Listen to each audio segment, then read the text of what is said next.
بسم الله الرحمن الرحيم تبارك الذي بيده الملك وهو على كل شيء قدير الذي خلق الموت والحياة ليبلوكم أيكم أحسن عملا وهو العزيز الغفور الذي خلق 7 سماوات طباقا ما ترى في خلق الرحمن من تفاوت فارجع البصر هل ترى من فطور ثم ارجع البصر كرتين ينقلب إليك البصر خاسئا وهو حسير ولقد زينا السماء الدنيا بمصابيح وجعلناها رجوما للشياطين وأعتدنا لهم عذاب السعير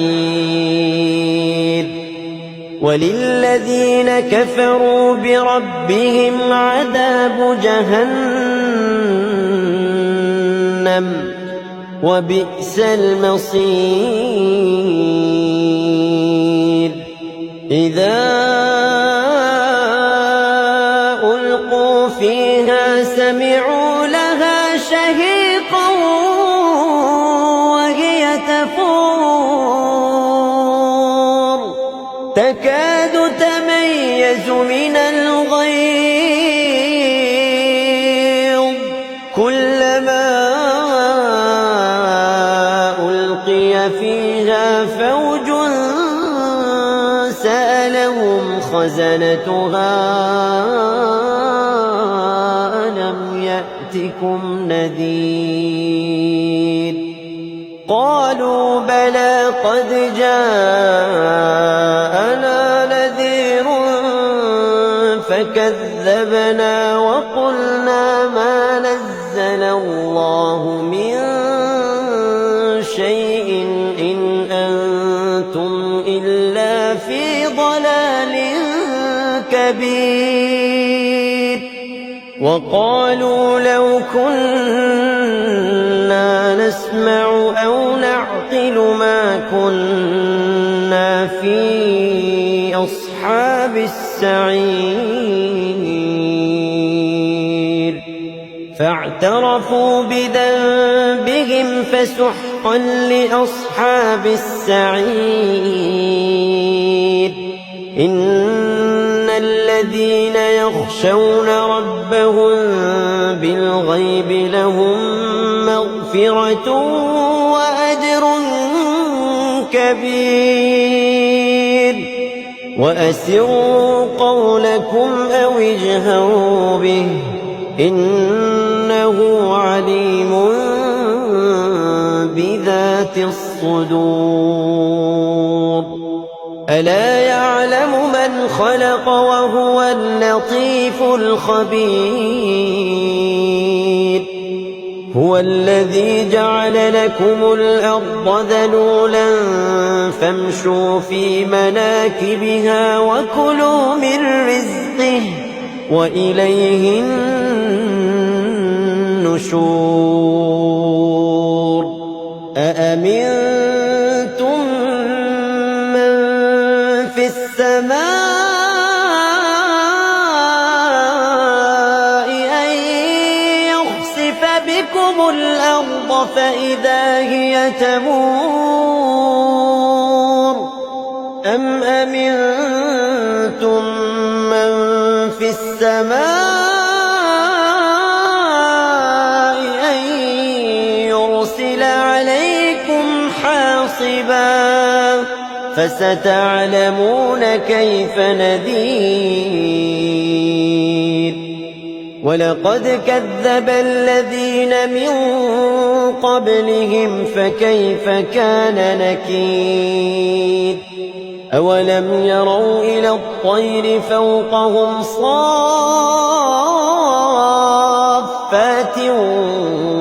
ويقبضن ما يمسكهن إلا الرحمن إنه بكل شيء بصير أمن هذا الذي هو جند لكم ينصركم من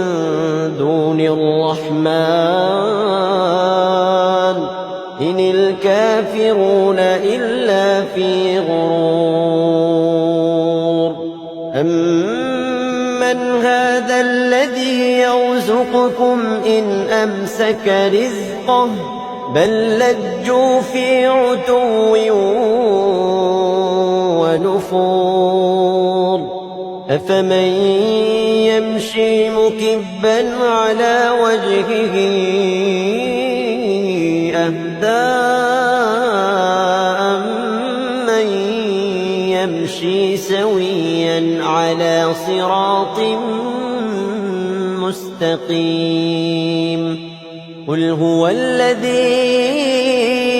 أنشأكم وجعل لكم السمع والأبصار والأفئدة قليلا ما تشكرون قل هو الذي ذرأكم في الأرض وإليه تحشرون ويقولون متى هذا الوعد إن كنتم صادقين قل إنما العلم عند الله